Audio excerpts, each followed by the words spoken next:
Break नंतर आपलं पुन्हा एकदा स्वागत। आपल्यासोबत जय महाराष्ट्राच्या न्यूजरूम मध्ये आहेत अंजली दमानिया।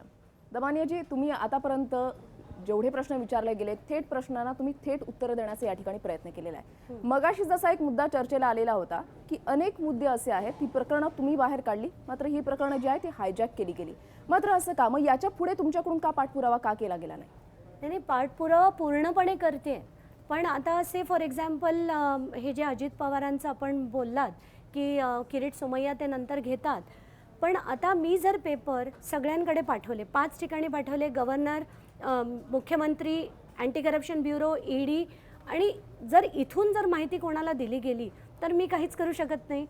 बरं, मगाशी जे आपण बोलत होतो त्या विषयाकडेही मला यायचं आहे, कारण अजित पवारांवर मी जे आत्ताचे फ्रेश डिटेल्स दिलेत ते कसले दिलेत तेही मी तुम्हाला सांगते की अजित पवारांची एक राज नावाची एक कंपनी आहे। तर राजमध्ये कोण आहेत तर राम निंबाळकर, ए फॉर अजित पवार आणि जे फॉर जगदीश कदम। तर या कंपनीला सिंचनाची कॉन्ट्रॅक्ट्स मिळाली आहेत 1000 कोटीची, त्यांना रोड कॉन्ट्रॅक्ट्स मिळाली आहेत, त्यांना हवी तेवढी, म्हणजे हायड्रो पॉवर कॉन्ट्रॅक्ट्स आहेत, त्यांना सगळी दिली गेली आहेत, आणि ती पण कायदा सोडून 43%, 60% वर कॉन्ट्रॅक्ट दिलं आहे, आणि प्रत्येक ठिकाणी अजित पवारांची सही आहे की त्यांना एक्सेप्शनल केस समजून ते कॉन्ट्रॅक्ट देण्यात आले। तर ह्या सगळ्या डिटेल्स मी त्यांच्यापर्यंत पोहोचवले होते। याचे अधिकृत मालक म्हणून या तिघांची नावं आहेत, कंपनीचे संचालक म्हणून किंवा नाही, राम निंबाळकरांचं आहे आणि जगदीश कदमचं आहे, ए तिथे ब्लँक आहे।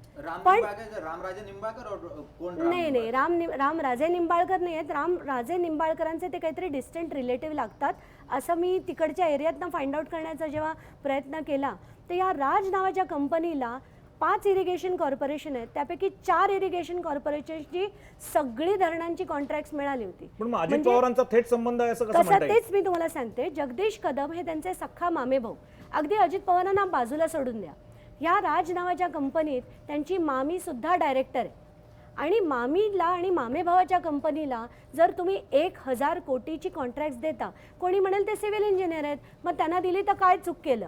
म्हणजे जर ते त्या याच्यात बसत असतील तर मी एक मोठं एक छान लेटर होतं जे मला त्या शेतकऱ्याने दिलं, हँड रिटन लेटर आहे की आदरणीय दादा, याची सुप्रमासाठी अर्ज मंत्रालयात आलेला आहे, आणि तो अर्ज त्वरित ती फाईल सँक्शन करून त्याला मान्यता द्यावी, म्हणजे निविदा प्रक्रिया सुरू होईल। म्हणजे एका कॉन्ट्रॅक्टरला निविदा काढण्याआधी काम आहे हे कळलं कसं? कारण काम झालं तर टेंडर होणार, टेंडर जेव्हा फ्लोट होतं तेव्हा कॉन्ट्रॅक्टर्सना कळतं। हा कॉन्ट्रॅक्टर मागतो की इथे ती जी फाईल आहे ती मंत्रालयात आलेली आहे आणि ती तुम्ही सँक्शन करा, मग ते कॉन्ट्रॅक्ट रिलीज होईल। एवढंच नाही, त्याच्या खाली हँड रिटन सही आहे अजित पवारांची, त्वरित फाईल माझ्याकडे पाठवावी। आणि ह्याच्यावरनं आपल्याला कळतं की हा पूर्ण जो आपण म्हणतो की ऑनलाईन टेंडर आहे, याच्यात घोटाळा कुठे होणार, हे सगळे कॉन्ट्रॅक्टर्स अगदी छान आहेत, तर तसं नाही आहे।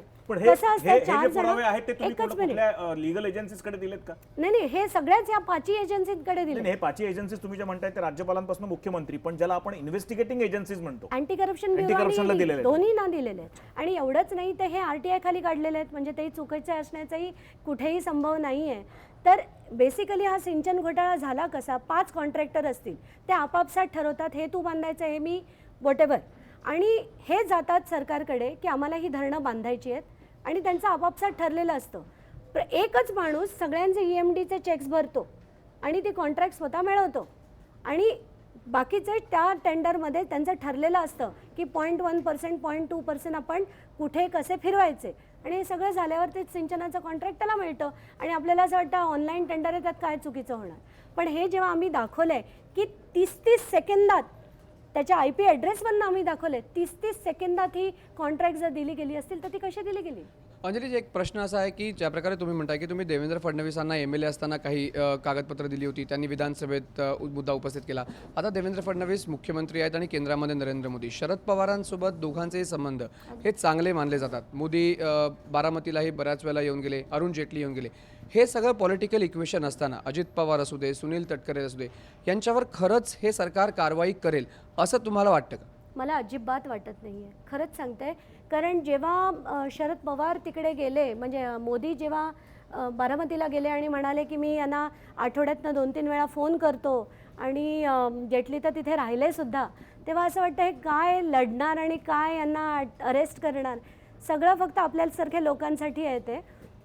बिलकुल मला अजिबात अपेक्षा नाही. आणि ज्या दिवशी फडणवीस गेले बारामतीला आणि ते त्यांच्या गाडीत बसून फिरले, म्हणजे एकीकडे शरद पवार होते आणि दुसऱ्या गाडीत अजित पवार फिरत होते, ते बघितल्यावर मात्र सगळ्यांकडनंच आशा गेली आपली असं वाटतं. मला हात जोडून प्रश्न विचारायचा आहे. म्हणजे खरं तर माझा प्रश्न कदाचित कार्यक्रमाच्या शेवटी आला असता. जेटली बारामतीला जाऊन आले, फडणवीस शरद पवारांबरोबर फिरले, त्यामुळे तुम्हाला त्यांच्या डेडिकेशन आणि कमिटमेंटबद्दल शंका म्हणण्यापेक्षा असं वाटलं की काय होईल, मग यांच्याकडनं कशी अपेक्षा धरायची. तेच मुख्यमंत्री उद्या अंजली दमानिया यांची जी नवीन एनजीओ तयार होणार आहे त्याचे प्रमुख पाहुणे आहेत. मग उद्या त्यांच्या बाबतीत अंजली दमानिया सॉफ्ट होणार नाही याची काय गॅरंटी आपल्याकडे. तुम्हाला अगदी खरंच बरं केलं तुम्ही हा प्रश्न विचारलात. मी देवेंद्र फडणवीसांना भाजपचे आहेत म्हणून अजिबात बोलवत नाही. असं नसतं. Damania we are playing with words, अशाला काही अर्थ नसतो. नाही, हे म्हणजे तुम्ही- कसं माहिती का, दमानिया तुम्ही माझं मुख्यमंत्री पूर्ण- म्हणणार की मी पूर्ण मुख्यमंत्री बोलू आहे तरी द्या. आणि शिवाय आरएसएसच्या Not कार्यक्रमात at all, जाणार, not असं at all. मुळीच नाहीये. नाही. This is playing with words. No, no. तुम्ही दमानिया मग उद्या जेटली म्हणतील मी मित्र म्हणून गेलोय, मी जेटली म्हणतील मी मित्र म्हणून गेलो शरद पवारांकडे. प्रसन्न मी कुठेही तसं म्हणत नाहीये. ते त्याच्या मागची भावना तरी समजून घ्या. बोला. Voice of Indian tax payer ही जी संघटना आहे ती to a great extent we want to encourage people. लोकांना आम्ही सांगणार की तुमचा कर जेवढा ड्यू असेल तेवढा तुम्ही भरा, पण गव्हर्नमेंट जर तिथे करप्शन होत असेल तर आम्हाला गव्हर्नमेंटला सांगायचं आहे आणि ठणकावून सांगायचं आहे. त्यासाठी मी 2 लोकांना बोलवलं होतं.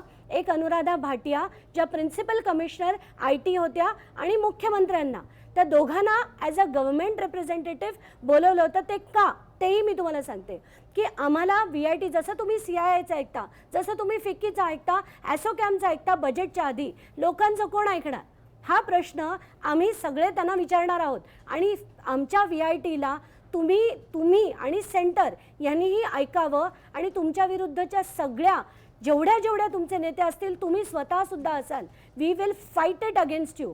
वी विल एन्श्युअर की तुमचं जे महाराष्ट्रातलं वेस्टफुल एक्सपेंडिचर चाललंय, एवढंच नाही, ते कुंटे फळाचं जेव्हा मी प्रकरण घेऊन त्यांना भेटायला त्यांच्या घरी गेले होते तेव्हा, म्हणजे जसं मी एकदाच भेटले त्यांना फक्त, आणि तेव्हा सुद्धा ते मला म्हणाले, मी म्हटलं फडणवीस सरळ दिसतंय की ह्याच्यात पाणी येणं शक्यच नाही, मग तुमचे आत्ताचे जे मंत्री आहेत गिरीश महाजन यांनी याला सँक्शन दिलीच कशी. तर मला म्हणतात कसं असतं की कधी कधी दबाव येतो, काही लोक घेऊन येतात आमच्याकडे पेपर्स, तर आम्हाला म्हणतात की इथे पाणी नाही आहे, बीडकडे पाणी नाही आहे. म्हटलं पण पाणी देण्याचे अनेक मार्ग आहेत. उजनीचं पाणी उजनीला पुरत नाही, ते बीडपर्यंत तुम्ही आणणार कसं, शक्यच मला नाही. एक सांगा, हा अंजलीजी. अवास्तव प्रोजेक्ट आहे अंजलीजी. हे म्हटल्यावर ते म्हणाले की आमच्यावर दबाव येतो. मग असं दबावाला जर ते झुकत असतील तर त्यांना ठणकावून सांगणार कोण. आणि- नाही, अंजलीजी, दोन मला मिनिटं, एक दोन सांगा, मिनिटं. एकच तुम्ही मिनिटं. आतापर्यंत नाही चार- या प्रश्नाला जोडून याच्या मुळात तुमचा मूळ जो प्रश्न आहे ना त्याला तुम्ही बगल दिली. उद्या देवेंद्र फडणवीस तुमच्या कार्यक्रमाला आले, हां, आणि जर ते तुमच्या कार्यक्रमाला आले तर मग तुमचं आणि त्यांचं साठलोटं म्हणायचं का? कारण शरद पवार पण म्हणतील ना, माझं कृषी विज्ञान सेंटर आहे, तुम्हाला- तो सरकारी 2 मिनिटं मी बोलून घेतो. हो, हो. कृषी विज्ञान सेंटर आहे, शेतकऱ्यांचे प्रश्न आहेत, ते केंद्रात बसलेले नेते आहेत, त्यांच्यासमोर ते मांडण्यासाठी आम्ही त्यांना बोलवलं. बरोबर. हा, मग आम्ही काय चूक केली? मी तर निवडून आलेलो खासदार आहे, बरोबर. ते पंतप्रधान आहे, नाही, ते जर अगदी. येत असतील तर चुकीचं काय? नाही. तुम्ही तर कोणत्याही पदावर नसलेले आहात, तरी जर तुमच्याकडून आले तर मग तुमचं आणि त्यांचं साठलोड का नाही म्हणायचं? जय महाराष्ट्राकडे मी उद्याच्या सीटिंगची तुम्हाला कॉपी पाठवते. मी काय एक्झॅक्टली हेच सांगितलं की मी कुठल्याही पोडियमवर, कुठल्याही डायसवर कोणाबरोबर कोणाच्या बाजूला बसणंच शक्य नाही. मी कुठल्याही राजकारण्याबरोबर कधीही हँडशेक सुद्धा करत नाही, कारण तत्व असतात. तर त्यांना मी जेव्हा बोलवलं तेव्हा ते जर डायर्सवर असतील तेव्हा मी खाली बसलेली असेल, त्यांच्या बाजूला नाही, किंवा त्यांच्या गाडीत येणार नाही, किंवा त्यांना गाडी घेऊन फिरवणार नाही. That is the point. किंवा त्यांच्या घरी राहणार नाही, किंवा असंही म्हणणार नाही की त्यांना आठवड्यातनं मी 2 ते 3 दिवस ॲडवाईस घ्यायला फोन अंजलीजी, हे तत्व तुम्ही म्हणताय ते केव्हा खरं ठरलं असतं? अरविंद केजरीवालांनी सुद्धा अण्णा हजारेंबरोबर असताना अशीच तत्व पाळली होती, राजकारण्यांशेजारी बसायचं नाही. तुम्ही एक लोकसभेची निवडणूक लढवलेल्या आहात, तुमच्या पॉलिटिकल ॲस्पायरेशन्स तुम्ही कधीही लपवून ठेवलेले नाहीयेत. तुम्ही उद्या पुढची निवडणूकही लढवू शकता. मधल्या काळामध्ये तुम्हाला पाहिजे तेव्हा सामाजिक कार्यकर्त्या, पाहिजे तेव्हा तुम्हाला तुमची तत्व, आणि नाही तेव्हा तुम्ही देवेंद्र फडणवीसांना बोलवणार आणि नंतर मग मोदींना तिकडे बोलल्यानंतर टीका करणार. हे आम्ही जे म्हणतो आणि मयंक मागाशी जे म्हणत होता ज्याला तुम्ही रबिश म्हणालात, हे तुमचं वागणं रबिश नाही तर काय मग? नाही that what he said and what you are what I saying am right asking now. You answer me. तुमच्या सोयीप्रमाणे तुम्ही राजकारणी मी आणि तुमच्या राजकारण- सोयीप्रमाणे सामाजिक कार्यकर्त्या हे माध्यमाने तरी काय ऐकून घ्यायचं मला सांगा. नका ऐकू मग नाही, का नाही, याचं बोलवलंत उत्तर मला? कुठे आहे? नाही, याचं नका उत्तर द्या ना बोलवू तुम्ही. मला. मग हे तुम्ही बोलवायचा का प्रश्न नाही, तुम्ही बोलवलात? तिसऱ्या मार्गाला जातात. तुम्ही आपण आज चर्चा हे- करतो आहोत. तुम्ही आज मी हे- तुम्हाला हेच तुमचाच विचारायला प्रश्न बोलवलात विचारतोय. का? हे बघा, आपण 10 प्रश्न विचारतोय, त्यातला हा एक प्रश्न आहे. नाही त्याच्यावर मी आल्यापासून मी बघतेय तुमचं सगळ्यांचं जे टार्गेटिंग चाललंय आनंदाने करा, मला काही फरक तुम्ही पडत नाही. माध्यमांना जे दोष देताना आणि विषयाला तुम्हाला- बगल देताना त्याचं हे उत्तम तुम्हाला उदाहरण जर आहे. मी साधी- तुम्हाला साधा प्रश्न विचारला, तुम्ही तुमच्या आता आपण अतिशय नॉर्मल डिस्कशन टोन मध्ये बोलूयात. अगदी तुमच्या normal. सोयीप्रमाणे पण ही तुम्ही डिस्कशन टोन नाही ना तुमची. मी डिस्कशन आता- टोन मध्ये हा, बोलतो. जरा सामाजिक आणि राजकीय दोन्ही गोष्टीची तुम्ही गल्लत करताय असं तुम्हाला वाटत नाही का? तुमच्या सोयीप्रमाणे उत्तर द्या. मला बिलकुल वाटत नाही आणि कधी वाटणारही नाही, कारण राजकारण करणं याची मला गरजही नव्हती. अतिशय पण केलं- चांगल्या केलं. नाही नाही नाही उभ्या का राहिलात. का आपण का कशासाठी उद्या उभं राहणार कारण नाही एक कशा- उद्या वेगळी परत उभं कल्पना राहणार नाही होती. कशावरनं? नाही कदाचित आय डोंट नो, म्हणजे मी ठरवलंय की मी नाही राहणार आहे. आणि आम्ही जे आता संघटना बनवली आहे त्यात जर एखादा माणूस कुठल्याही पॉलिटिकल पोस्ट जरी घेतली तरी त्याची मेंबरशिप टर्मिनेटेड आहे. त्याचे तुम्ही जर त्याचे RTI टाकून त्याचे पेपर्स मागून घ्या आणि ते पेपर्स वाचा.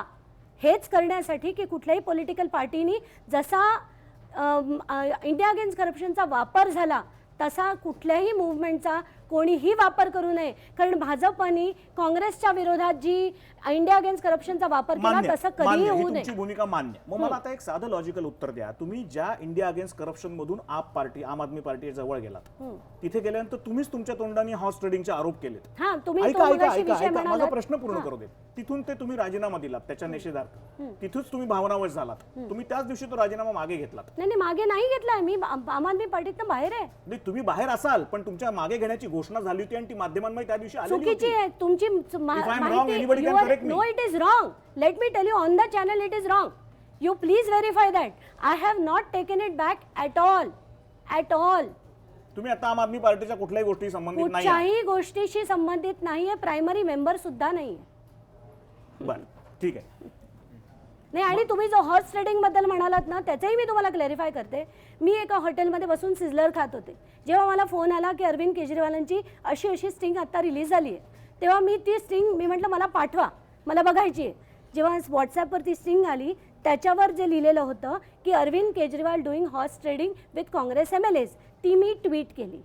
चूक ती केली की तीच जी त्यांची जी टायटल होती ती मी ट्विट केली. मी त्यांच्यावर कुठले वेगळे आरोप केले बरं, नव्हते. आता काय परिस्थिती आहे आम आदमी पार्टीची? तुम्ही मला बाहेरून बघताना तुम्हाला काय वाटतं? आम आदमी पार्टी आता केजरीवाल एक स्वतंत्र राज्य म्हणून मोठा दर्जा मिळावा याच्याकरता प्रयत्न करतात. महाराष्ट्राला त्याची खूप गरज होती.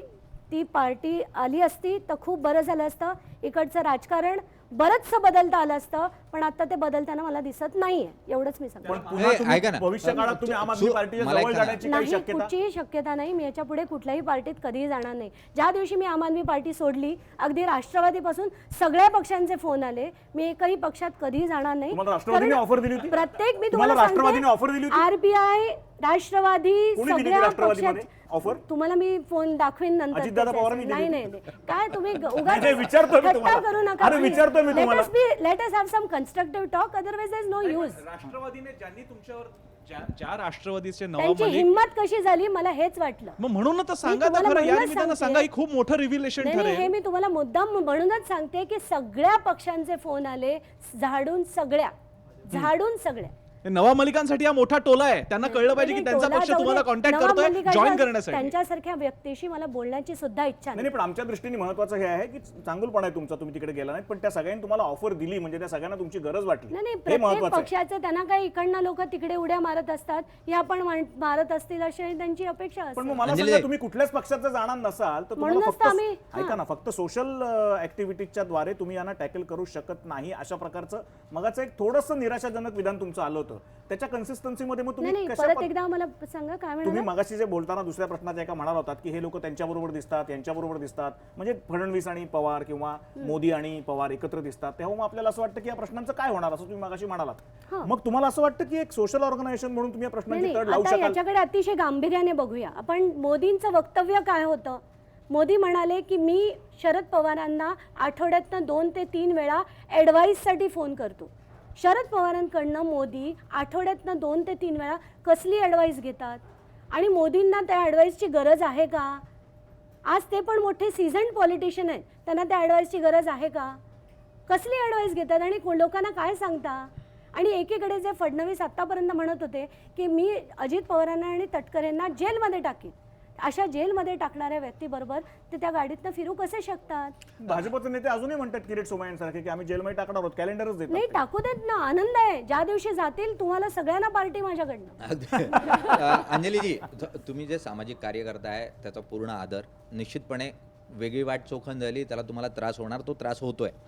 पण दरम्यानच्या काळामध्ये आपबरोबर तुमचं जे जाणं होतं ती तुमची चूक होती असं कधी वाटलं? नाही, अजिबात नाही.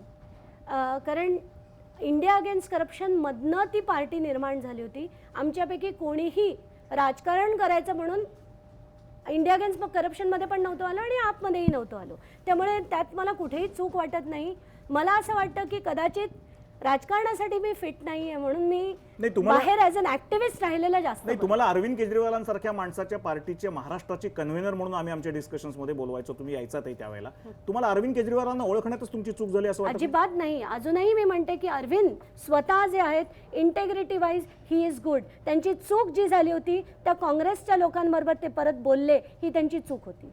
त्याशिवाय he is a person of integrity आणि त्यांचे मी डिसरिगार्ड कधीही करणार नाही. अमुक लोक आहेत त्या पार्टीत जे मला नाही आवडत, ते त्यांच्याबद्दल न बोललेलं मग बरं. पण त्यांना ज्यांनी घेरलंय ती माणसं वाईट आहेत असं तुम्हाला म्हणायचं? मला त्याबद्दल वक्तव्यच करायचं नाहीये, पण अरविंद केजरीवालांबद्दल त्यांच्या इंटेग्रिटीबद्दल एक काडी मात्रही संशय घेता येणार नाही. अंजलीजी, अंजलीजी, तुम्ही म्हणजे, तुम्ही आप बराच सोबतच वर्ष सर्व तुम्ही बराच पक्ष वर्ष जे आहेत. अरविंद केजरीवालांच्या सोबत आहात. इंडिया अगेन्स्ट करप्शनच्या मुवमेंट पासून अण्णा हजारे सुद्धा इंडिया अगेन्स्ट करप्शनच्या मुवमेंट बरोबर जॉईन झाले आणि महाराष्ट्रामध्ये एक म्हणजे देशभराच्या पातळीवरती आपण पाहिलं की 13-14 दिवसाचं आंदोलन झालं भ्रष्टाचाराच्या विरोधात. एक कुठेतरी असा एक विचार यायला लागला होता की अण्णा हजारेंना आप किंवा इंडिया अगेन्स्ट करप्शन त्याच्या आधी त्याचा वापर करतोय, असं तुम्हाला असं कधी जाणवलं की कुठेतरी इंडिया अगेन्स्ट करप्शनने अण्णा हजारेंचा वापर केला आणि एक पॉलिटिकल ॲस्पिरेशनसाठी जे आहे ते त्यांचा वापर करून घेतला? नाही, असं हे विचार करणं सुद्धा चुकीचं आहे. कारण कसं होतं, हे जी पूर्ण मूव्हमेंट आहे ती प्रशांत भूषण, शांतिभूषण आणि अरविंद केजरीवाल आणि अशा अनेक ॲक्टिव्हिस्टनी मिळून सुरू केली होती. त्यात महाराष्ट्रातले जे अण्णा हजारे होते त्यांनी ते येऊन भेटले आणि तुम्ही या मूव्हमेंटचा फेस व्हा म्हणून सांगितलं होतं. आता तेव्हा मला असं वाटतं की आणि ते अतिशय आदर तेव्हाही करायचे, आजही करतात. तर त्यांचा वापर झाला असं मात्र मी कधीही म्हणणार नाही. कारण ते जे त्यांनी तेव्हा केलं ते अतिशय चांगल्या भावनेने केलं होतं. आजही त्यांना तेवढाच मान, तेवढाच आदर आहे आम्हाला सगळ्यांना आहे. अंजलीजी, आता 1.5 वर्ष सरकारला झालं आहे, तर या मंत्र्यांचे काही घोटाळे किंवा काय तुमच्यापर्यंत काय कागदं आलीत किंवा तुम्ही काय सर्च केला आहे कुठल्या कंपन्या आहेत मंत्र्यांच्या वगैरे, आत्ताचा जो कारभार सुरू आहे तो? आत्ताचा इनफॅक्ट आत्ताचाच THRवर मी गेले 5 महिने काम करते.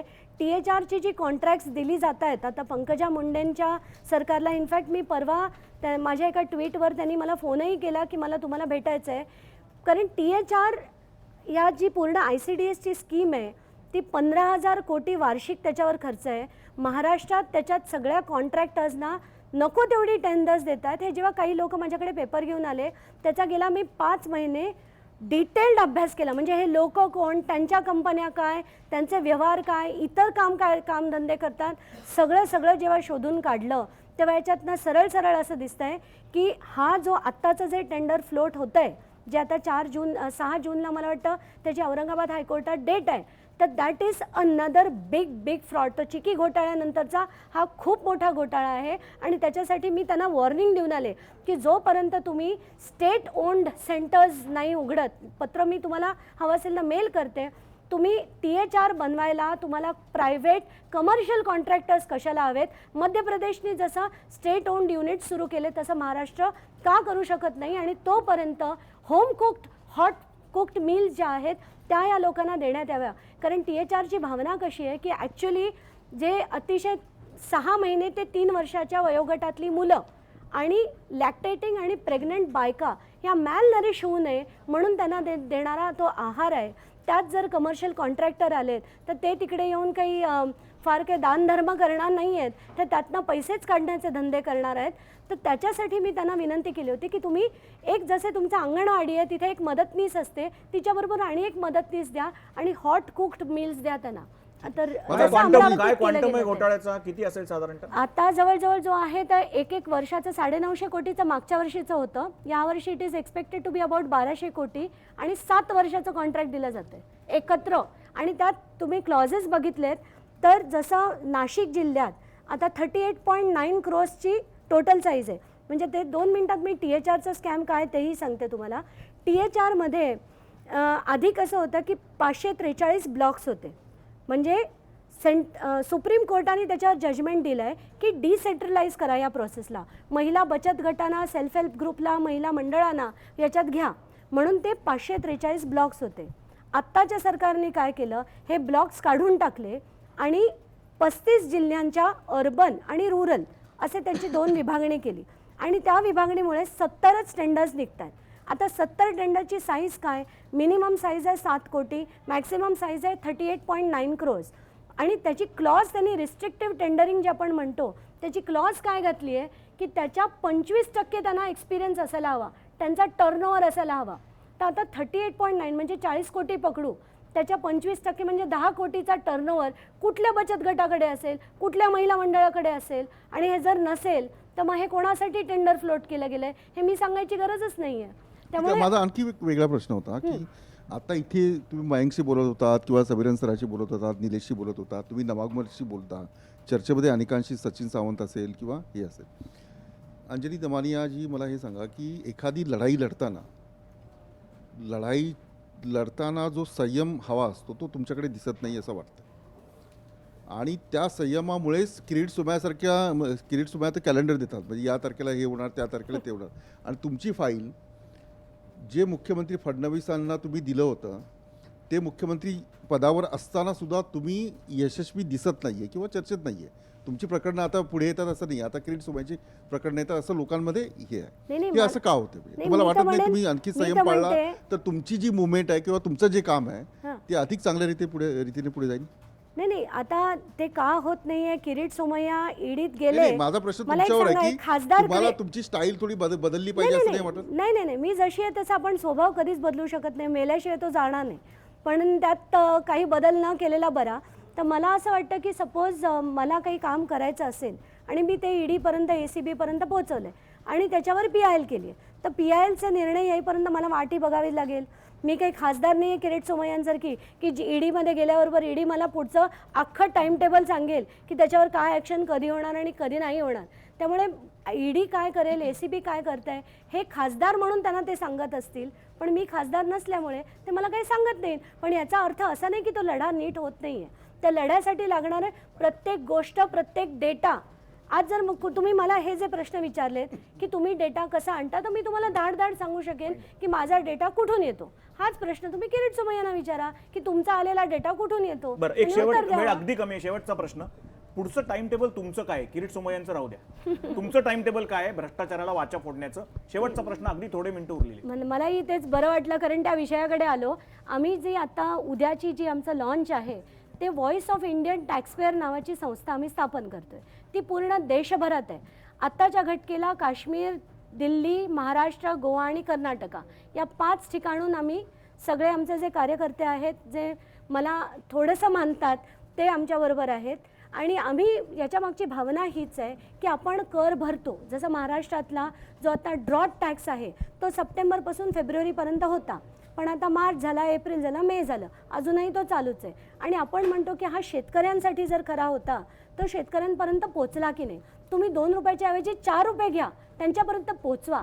पण आता जे पृथ्वीराज चव्हाण म्हणालेत की हा टॅक्स ड्रॉट टॅक्स नव्हताच, तो LBTचं जे डेफिसिट होतं ते भरून काढण्यासाठी महाराष्ट्र राज्याने हा नुसता शेतकऱ्यांच्या नावावर लावलेला टॅक्स आहे. म्हणजे लोकांच्या भावनांशी जर खेळ असेल तर हे बिलकुल चालणार नाही. हा माझा फडणवीसांना उद्याचा दुसरा प्रश्न, म्हणून मुद्दाम मला सांगते. शेवटचा अगदी प्रश्न, अगदी थोडक्यात 1-2 वाक्यात सांगा. या सगळ्या गोष्टी करता फंडिंग, फायनान्सिंग तुम्ही कसं उभं करता? तुम्ही आता देशभर सगळे आखायचं म्हणताय, नक्की काय आहे याच्या मागे? नाही, याच्या मागे आत्ताच्या घटकेला आम्ही सगळ्यांनी 10,000 रुपये काढलेत आणि उद्याचा इव्हेंट करतोय. तर त्याचे सगळ्यांनी चेक पेमेंट टाकलेत एका बँकेमध्ये. आम्ही ट्रस्ट उघडली आहे आणि ती ट्रस्ट रजिस्टर करून घेतली आहे. त्याचा बँक अकाउंट उघडलाय, त्यातनं आम्ही तो फंडिंग आणि हे करतोय. इतके स्कॅम्स तुम्ही आता जे इतर ठिकाणी करता आहात किंवा देत आहात एजन्सीजना, आणि त्या खटले तुम्ही आता काही खटल्यांमध्ये पार्टी आहात किंवा अलिगेटर्स आहात त्याच्यामध्ये, तर त्याचा खर्च तुम्ही कसे मॅनेज करता? नाही, ते आम्ही स्वतः करतो. हे सगळे तुम्ही तुमच्या खिशातनं करता? आमच्या सगळ्या आम्ही आमच्या खिशातनं करतोय. त्याला कोणी एक फार्दिंगही बाहेरनं आम्ही घेत नाही, कारण अगेन तुम्ही NGO म्हणाल म्हणून तुम्हाला सुद्धा माहित funding. नाही, पण आम्ही काही तत्ववादी लोक अजूनही नाही, नाही, आहोत, पण म्हणजे एनजीओ म्हणून सुद्धा तुम्ही फंडिंग असं कोणाकडे घेत नाही? कोणाकडनंच घेत नाही. नक्कीच दमानिया, जे अनेक प्रश्न आहेत त्याची उत्तरं सुद्धा तुमच्याकडून जाणून घेण्याची इच्छा होती, मात्र आपल्याकडे वेळेचं बंधन असल्यामुळे ही चर्चा आपल्याला इथेच थांबावी लागते. जी थेट प्रश्न तुम्हाला या ठिकाणी विचारण्यात आली होती, चहूबाजूनी विचारण्यात आलेली होती, गरमागरम चर्चा आणि झाली, हे त्याला टार्गेटिंग तुम्ही- कुठेही नव्हतं, हे टार्गेटिंग नव्हतं, जाणून घ्यायचा प्रयत्न होता. हे मुद्दाम मी क्लिअर करतो. हे जाणून घेण्याचा प्रयत्न होता की नेमका आता तुमची पुढची स्ट्रॅटेजी कशी असणार आहे, कारण गेल्या काही दिवसांपासून अनेक जे आरोप प्रत्यारोप तुमच्यावर झालेले होते, मात्र तुम्ही या सगळ्या प्रश्नांना मोकळेपणानं उत्तरं दिलीत, त्याच्याबद्दल आपले आभार. Thank you so much. Jai Maharashtra news room मध्ये आता वेळ झाली इथेच थांबण्याची. तुम्ही पाहत राहा जय महाराष्ट्र न्यूज, थेट, अचूक, बिनधास्त.